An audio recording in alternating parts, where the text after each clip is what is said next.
மது அருந்துவது நாட்டிற்கும் வீட்டிற்கும் கேடு. ஹாய் மக்களே, வெல்கம் டு சாய் இன்வெஸ்டிகேஷன்.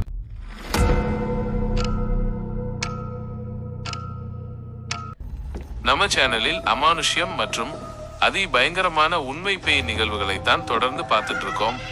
அந்த வரிசையில இன்னைக்கு நம்ம பார்க்க போறது கும்பகோணத்தைச் சேர்ந்த ராம் மற்றும் அவரின் மனைவி லதாவுக்கு அவங்க வாங்கின புது பங்களா வீட்டுல நடந்த அதிர வைக்கும் ஒரு உண்மை சம்பவம் தான். நம்ம சேனலுக்கு இப்பதான் புதுசா வந்திருக்கீங்கன்னா மறக்காம சப்ஸ்கிரைப் செஞ்சு பெல் ஐக்கானை கிளிக் பண்ணுங்க. வாங்க கதைக்குள்ள போகலாம். கும்பகோணத்திலிருந்து ஒரு 10 கிலோமீட்டர் தொலைவில் உள்ள ஒரு கிராமத்தில் வசித்து வந்தவர் ராம். வசதியான குடும்பம், தந்தை பெரிய தொழிலதிபர். ராமுக்கு திருமணமாகி வெறும் 1 மாதம்தான் ஆகியிருந்தது. அவர் மனைவி பெயர் லதா. ஒரு நாள் நண்பர் மூலமாக கும்பகோணம் அருகே ஒரு பிரம்மாண்டமான பழைய பங்களா விற்பனைக்கு இருப்பது ராமுக்கு தெரிய வருகிறது. அந்த வீட்டை சுற்றிலும் இருந்த தனிமை, அந்த கட்டிடக்கலை ராமுக்கு ரொம்பவே பிடித்து போனதால் யோசிக்காமல் அந்த வீட்டை விலைக்கு வாங்குகிறார். ஆனால் அந்த வீட்டிற்குள் நுழைந்த முதல் நாளிலிருந்தே லதாவுக்கு ஏதோ சரியில்லை என்று தோன்றியது. பகல் நேரத்திலேயே வீட்டின் சில அறைகள் கடும் குளிர்ச்சியாக இருந்தன. இரவு நேரங்களில் யாரோ நடப்பது போன்ற சத்தம், கதவுகள் தானாகவே மெல்ல திறக்கும் சத்தம் லதாவை உறங்க விடாமல் செய்தது. ஒரு நள்ளிரவு ராம் ஆழ்ந்த உறக்கத்தில் இருக்க லதாவுக்கு தாகம் எடுத்து தண்ணீர் குடிக்க கீழே வருகிறார். அப்போது சமையலறையில் ஒரு உருவம் அமர்ந்து தனியாக பேசிக் கொண்டிருப்பதை பார்த்து உறைந்து போகிறார். பயத்தில் கத்தியபடி ராமை அழைக்கிறார். ராம் வந்து பார்த்தபோது அங்கே யாரும் இல்லை. உனக்குத்தான் ஏதோ பயம் என்று ராம் அதை சாதாரணமாக எடுத்துக்கொண்டார். ஆனால் அடுத்தடுத்த நாட்கள் பயங்கரமானவை. வீட்டின் சுவர்களில் நகக்கீறல்கள் விழுந்தன. ஒரு நாள் ராம் குளித்துக் கொண்டிருக்கும் போது பாத்ரூம் கண்ணாடி தானாகவே உடைந்து சிதறியது. அதில் தெரிந்த உருவம் ராமை பயத்தில் ஆழ்த்தியது. ஆம், அந்த பங்களாவுக்கு பின்னால் ஒரு இருண்ட வரலாறு இருந்தது. முன்னால் அங்கு வாழ்ந்த ஒரு குடும்பம் விபரீதமான முறையில் இறந்திருந்தது. அவர்களின் ஆன்மாக்கள் அந்த வீட்டை விட்டு யாரையும் வெளியேற விடுவதில்லை. நிலைமை மோசமானதை உணர்ந்த ராம் தன் நண்பர் ஒருவரின் உதவியுடன் ஒரு மாந்திரிகரை அணுகுகிறார். அவர் அந்த வீட்டை சோதித்துவிட்டு, இங்கிருந்து உடனே கிளம்புங்கள், இல்லை என்றால் உங்கள் இருவருக்கும் ஆபத்து என எச்சரிக்கிறார். அன்று இரவே அவர்கள் கிளம்ப தயாராகும் போது அந்த ஆவி லதாவை ஒரு அறைக்குள் பூட்டி சித்திரவதை செய்ய தொடங்கியது. ராம் தைரியமாக செயல்பட்டு மாந்திரிகர் கொடுத்த பாதுகாப்பு கயிறை கொண்டு அந்த அறையின் கதவை தகர்த்து லதாவை மீட்கிறார். இருவரும் அந்த வீட்டை விட்டு ஓடி வந்து நள்ளிரவிலேயே ஊர் எல்லையை தாண்டுகிறார். நம்ம ராம் செஞ்ச அந்த ஒரு தப்பு அவரோட உயிரையே பறிக்க போச்சு மக்களே. அன்னைக்கு நள்ளிரவு லதா எவ்வளவோ கெஞ்சியும் கேட்காம தன் போன்ல இருந்த சில முக்கியமான பத்திரங்களை எடுக்கணும்னு சொல்லி அந்த பேய் பங்களாவுக்கு தனியா போறாரு ராம். பங்களா வாசல்ல அவர் கால் வைக்கும் போதே அந்த பகுதியே சுடுகாடு மாதிரி நிசப்தமா இருக்கு. உள்ளே போன ராமுக்கு ஏதோ ஒரு நிழல் தன்னை தொடர்றது தெரியுது. திடீர்னு வீட்டின் எல்லா ஜன்னல்களும் படார் படார்னு முடிக்குது. இருட்டுக்குள்ளிருந்து ஒரு கொடூரமான உருவம் ராமை நோக்கி பாயுது. ராம் பயத்துல அலறிட்டு பின்னாடி நகர அந்த உருவம் அவர் கழுத்தை நெரிக்குது. அப்போதான் அந்த அதிர வைக்கும் அதிசயம் நடக்குது மக்களே. திடீர்னு ஒரு மிகப்பெரிய சுருட்டு வாசம் அந்த பங்களா முழுக்க வீசுது. பங்களாவே நடுங்கிற மாதிரி ஒரு கர்ஜனை சத்தம். என் பிள்ளையா தொட பாக்குற அப்படின்னு ஒரு கம்பீரமான குரல் கேக்குது. ராம் கண்களை திறந்து பார்த்தா அங்க ஒரு பிரம்மாண்டமான தோற்றம்.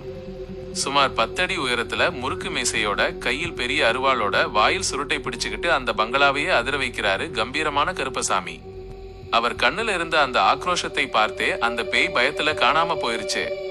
கருப்பசாமி ராமை பார்த்து ஒரு புன்னகை செய்ய ராம் அப்படியே மயங்கி விழுறாரு. மறுநாள் காலையில ராம் மெல்ல கண்ணை திறந்து பார்க்கறாரு. அவருக்கு பெரிய அதிர்ச்சி. அவர் அந்த பங்களாவில இல்ல, அவரோட சொந்த வீட்டுல தன் கட்டில்ல படுத்துட்டு இருக்காரு. நான் எப்படி இங்க வந்தேன்? நேத்து பார்த்தது கனவா? இல்ல நிஜமா? என்னை அங்கிருந்து இங்க கொண்டு வந்தது யாரு அப்படின்னு ஒரே குழப்பம்.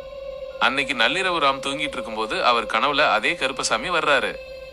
வெள்ளை குதிரை மேல ஏறி வந்து, ராமா பயப்படாத, உன்னை காக்கிறது இந்த கருப்பன் தான். நீ கூப்பிட்ட குரலுக்கு ஓடி வர நான் எப்பவும் உன் கூடவே இருப்பேன். இது இந்த கருப்பனோட வாக்கு அப்படின்னு சொல்லிட்டு மறைஞ்சு போறாரு. விழிச்சு பார்த்த ராமுக்கு இப்பதான் புரியுது, தன்னை தேடி வந்த ஆபத்துல இருந்து காப்பாத்தினது அவரோட குலதெய்வம் கருப்பசாமி தானு.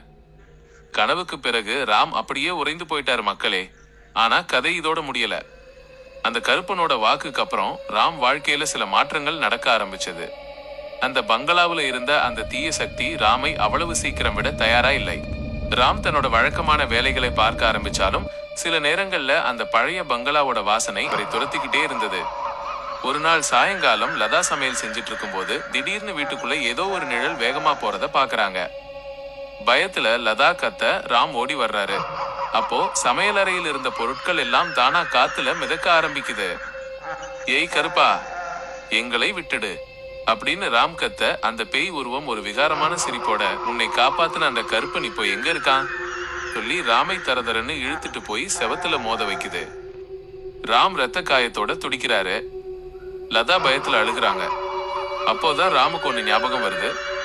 அன்னைக்கு கனவுல கருப்பசாமி சொன்னது, கூப்பிட்ட குரலுக்கு வருவேன். ராம் தன்னோட முழு சக்தியை திரட்டி ஏய் கருப்பா காப்பாத்துப்பா அப்படின்னு ஓங்கி ஒரு சத்தம் கொடுக்கிறாரு. அவ்வளவுதான் மக்களே. திடீர்னு வீட்டோட நிலக்கதவு பலமா அதிருது. தெருவுல கட்டி போட்டிருந்த குதிரைகள் எல்லாம் கனைக்கிற சத்தம் கேக்குது. அடுத்த நிமிஷம் வீட்டுக்குள்ள ஒரு மின்னல் மாதிரி ஒரு வெளிச்சம். அந்த முறுக்கு மீசை, கையில் மின்னுற அருவாள், வாயில் கனன்று எரியிற சுருட்டோட அதே பிரம்மாண்டமான கருப்பசாமி நேர்ல வந்து நிக்கிறாரு. அவர் அந்த பேயை ஒரு பார்வை பார்த்தாரு பாருங்க. அந்த பேய் அப்படியே சுருண்டு போய் ராம விட்டுட்டு மூலையில ஒதுங்குது. கருப்பசாமி தன்னோட அருவாளை ஓங்கி தரையில தட்ட அந்த அதிர்வுல அந்த பேய் உருவம் அப்படியே புகையா மாறி மறைஞ்சு போகுது. கடைசியா கருப்பசாமி ராமை பார்த்து, இனி இந்த நிழல் உன்னை தொடாது, தைரியமா இரு அப்படின்னு சொல்லிட்டு காத்துல அப்படியே கலக்குறாரு. அந்த பங்களாவில இருந்து ராமை துரத்திட்டு வந்த அந்த தீய சக்தி அன்னைக்கோட அடியோட அழிஞ்சு போச்சு. மறுநாள் காலையில ராம் அந்த பங்களா இருந்த இடத்துக்கு போய் பார்க்கிறாரு. ஆச்சரியம் என்னன்னா அந்த வீட்டின் வாசல்ல ஒரு பெரிய வேல் தானா முளைச்சிருக்கு. ராம் அங்கேயே அந்த வேலுக்கு ஒரு பூஜை செஞ்சுட்டு அந்த பங்களாவை ஒரு கோவிலாவே மாத்த முடிவு பண்றாரு. இப்போ அந்த இடம் ஒரு பயங்கரமான பங்களா இல்ல, பக்தர்களோட பயத்தை போக்குற கருப்பசாமி கோவிலா மாறிடுச்சு. பாத்தீங்களா மக்களே, நாம உண்மையான பக்தியோட நம்ம குலதெய்வத்தை கூப்பிட்டா அது எப்பேற்பட்ட அமானுஷமா இருந்தாலும் நம்மை காப்பாத்தும். இந்த கதை உங்களுக்கு பிடிச்சிருந்தா மறக்காம கமெண்ட் பண்ணுங்க. உங்க வாழ்க்கையில நடந்த இது மாதிரியான அமானுஷ சம்பவங்களையும் எங்க கூட பகிர்ந்துக்கோங்க. மீண்டும் ஒரு அதிர வைக்கும் வீடியோவில் சந்திப்போம். இது உங்கள் சாய் இன்வெஸ்டிகேஷன்.